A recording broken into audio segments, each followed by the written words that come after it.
What's up guys, I'm Chris Doughty, aka Doughtinator. Welcome back to the channel. In this video I'm going to talk to you about LSDs, most specifically LSDs in four-wheel drive cars. On screen right now is me getting used to the Group B four-wheel drive car and experimenting with how the car feels. I'm using this car on sports hard tyres. What it allows me to do, it allows the way the car drives to be amplified, and I can hopefully show you the differences between all the different differential settings. If at any point during this video you find it very useful, hit that like button, smash that subscribe button for more of the same. Let's get straight into this one. The first differential we're going to cover is actually the center differential, and more specifically when you enable the torque vectoring center differential.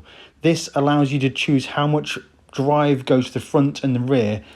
This is displayed in a percentage. The first number is the amount of drive to the front axle. The second number is the amount of drive to the rear axle, the amount of torque. Currently, we're going to set it to 50-50. So 50% of the torque goes to the front wheels, 50% of the torque goes to the rear wheels. It's a very square setup to drive. And the way the car drives, it feels very safe. This is the safest way you can drive with a four-wheel drive car. It does feel, however, a little bit tight when you're negotiating some of the smaller corners, shorter corners. And when you do get on the throttle, when you do spin up the tyres, if you have enough power, the car will want to almost walk to the outside of the track.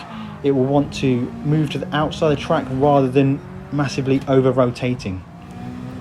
This is a setting you can either change within your setup sheet or within the MFD while driving. And right now we're going to send 95% torque to the rear, only 5% torque to the front, and you can see immediately the car just wants to over-rotate on throttle.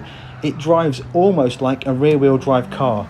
It's a large spread between what you can set, and honestly 5% torque to the front is barely anything. So this car is almost driving like a rear-wheel drive car.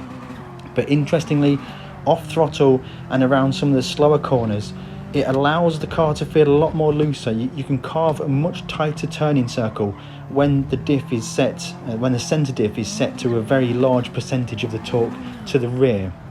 And I'm going to conduct another experiment now to really show how having a large torque to the rear almost decouples the front and the rear axles. Right now we have 50-50 torque distribution, and we're going to go along and just jam on the handbrake and no rear locking. Do it a couple of times, exactly the same. Switching the torque bias to be 95% to the rear, doing the same thing with the handbrake. It just locks the rear wheels. Having a really big difference on the torque differential in the center really starts to decouple the front and the rear axles when you're off throttle or on the handbrake. So here, no locking, switching to auto to the rear, and the rear wheels start to lock up straight away. The center differential can be a really good tuning aid to get the balance between on throttle oversteer and understeer. Now let's start talking about the LSDs, the front and rear LSDs. When you buy it from the tuning shop, that includes the front and the rear together. No need to buy two of them, it just works together. For the purpose of testing the front and rear LSDs, I'm going to set the center diff to 50-50 just to give it an even performance. The first thing we're going to test with the LSDs is a very high braking sensitivity. I'm going to set the same for front and rear for these first series of tests. And right now, with a very high braking sensitivity, we can feel almost straight away the car feels really tight. It has a huge reluctance to turn. With the locking force on braking or deceleration, it really doesn't want to let the car do the differential action that's required for the tighter turns. The car feels incredibly tight to drive, really difficult to get the car turned into any of the corners. When I spoke about the LSD in the rear of a rear-wheel drive car, for example, having a high braking sensitivity really worked well. It stabilized the car in the braking, it neutralized a lot of the off-power oversteer. But in a four-wheel drive car, it's not what you want, I don't think. So now let's go and try and switching the braking sensitivity all the way down to the minimum, and we're going to repeat that test. With the four-wheel drive car, you have so much more just grip available, stability available. Using this low braking sensitivity, I think works really well. As you can see already, the car is much more positive when you want to turn in, when you're off throttle, when you're on the brakes. The low braking sensitivity leaves the diffs open and free to rotate independently as you turn into some of the slower speed corners. My recommendation for braking sensitivity is minimum front and rear. You can tune it if you have got a car that has got lift off oversteer. You can raise braking sensitivity to add some stability. Now we're going to look at the acceleration sensitivity. It was set to default 40. We're going to put that all the way up to maximum 60 front, 60 rear, and just run some laps again. Let's just do the testing, see how the car feels. So this will only have an effect when you're on throttle. So as we start to get on the throttle through this corner, the car feels tight. When it wants to slide, it wants to slide as four-wheel sliding. It wants to slide to the outside of the track. It doesn't want to over-rotate. It pulls quite nicely. But when you get any amount of slide, the car often wants to walk to the outside of the track. And you'll see as we do some of these corners here, every time we get on the gas, when the wheels start to spin up, the car will just want to walk to the outside of the track. And it's really most noticeable in this corner here. Going through the corner, getting on the gas, the car just wants to walk to the outside of the track, and it's difficult to hold a tight line on corner exit. Now let's go and switch that front and rear diff to be a very low acceleration sensitivity. So right down to 5 for front and rear acceleration sensitivity. And we're going to run some tests again. So the exact same process. Let's keep a note out for how it behaves on throttle, and getting on the gas on this corner exit here now, and the car is carving a much tighter kind of corner exit. There's maybe a little bit of feeling of where you're bleeding power away if the diff spins up, but it certainly carves much nicer and tighter corner exits, and I think it's probably a little bit easier to control. You can probably get on the gas earlier. It allows the car to stay in the corner rather than spinning up tyres and walking to the outside of the track, as we've felt with a lot of the higher sensitivity. But yeah, I've really quite enjoyed driving it on the low sensitivity, certainly on this tight Tsukuba track, and you see we're carving a much tighter corner exit there. Now this is where things get really interesting when you run a different front and rear differential setting. So we're going to go really high on acceleration sensitivity on the front, but leave the rear with a really low acceleration sensitivity. So the front will be very locked on power, the rear will be quite open, and let's just see how this one accelerates out of this corner here. I'm going to get on the gas, and it's going to understeer to the outside of the track. The front diff is quite locked. It almost drives a little bit like a front wheel drive car as you get on the gas there. The front pulls and understeers, the rear just allows a bit of power to bleed, and the dominant force becomes the front end of the car. It drives a little bit like a front wheel drive car. So if you have a car that is very oversteery on throttle, if you run a high front acceleration sensitivity, it will pull the car out the corner. The front will be much more effective in pulling itself out of a corner. The rear, with it being low, it will most likely spin up or diff out.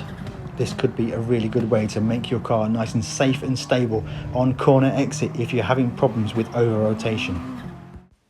Now we're going to switch that setup to be the opposite. So we're going to go to a low front acceleration sensitivity and a high rear acceleration sensitivity. And we're going to follow the exact same testing procedure. As always, we're testing each setting in isolation, and we're going to exit this corner here, getting on the gas. Let's see how the car behaves, and it wants to over rotate. So the front is open, the rear is quite locked on power, and it's going to make the car feel more like a rear wheel drive car. The rear of the rear axle will start to dominate when you're on throttle. Again, we are losing the rear now, getting on throttle. The front isn't really pulling out the corners anymore. The rear is the dominant factor. That one has the resistance or the high acceleration sensitivity. The car feels much more lively on corner exit. If you're having problems with understeer on corner exit, then raise the sensitivity, acceleration sensitivity of your rear differential. The final setting we're going to look at is the initial torque. I've done all of my testing with a low initial torque. Now we're going to put it up to a really high initial torque. In my previous tests, I think this initial torque affects both acceleration and deceleration. So what we've done now is we've really stiffened up both acceleration and deceleration, and that really is felt now. The car feels incredibly tight to drive. When the car slides, all four wheels slide. In the slower corners, off power, the car just feels really bound up. It feels like it's just waiting to get some grip. The differential action is being resisted by the high initial torque, and I don't really like the way this drives. For the four-wheel drive cars, it just really wasn't something that I felt was good. So I don't recommend a high initial torque. Maybe you could tune it a little bit, but I certainly preferred a much lower initial torque. So that covers most of the settings, and I'm going to try and summarize what I think are the best settings going forwards. It's very much driver preference. You can tune these 3 diffs in so many different ways to achieve similar results, and the best way is just go and get your car and go and do some testing. I think that you should probably tune the center diff first. I think in the region of 45-55 split, or maybe to 40-60 split is a pretty good window. But if you want to get more oversteer on power, you send more torque to the rear. If you want the car to be more stable on power, then send more torque to the front. For the rear differential, I think leaving this at a really low braking sensitivity, for both front and rear actually, low braking sensitivity I think is always best. For the acceleration sensitivity, I think, again, this is a tuning option. You can balance the front and the rear acceleration sensitivity to balance how much oversteer or understeer you get on corner exit. I explained all of that earlier on in the video. And then for the initial torque setting, I don't think there's any benefit in having a high initial torque setting. I will drop that to be the minimum and start from there. I hope you've enjoyed this video. I know it's been pretty long and there's a lot to cover. 4-wheel drive LSDs are really, really interesting and fun to play with. You can get the car doing all sorts of cool stuff. If you have enjoyed this video, smash that like button, subscribe if you haven't already, hit that bell icon to be notified whenever we upload a new video. I'm doing a lot of these videos now. I enjoy doing them. I really enjoy getting the feedback from you. So let me know in the comments below if you found this video helpful, or if you have any other videos you'd like me to cover. Also, check out the link in the description below for the Race Asylum Discord. In this Discord, we'll help you get faster in GT7. On screen right now will be a link to another video which you may find interesting. Thank you very much for watching, and we'll catch you in the next one.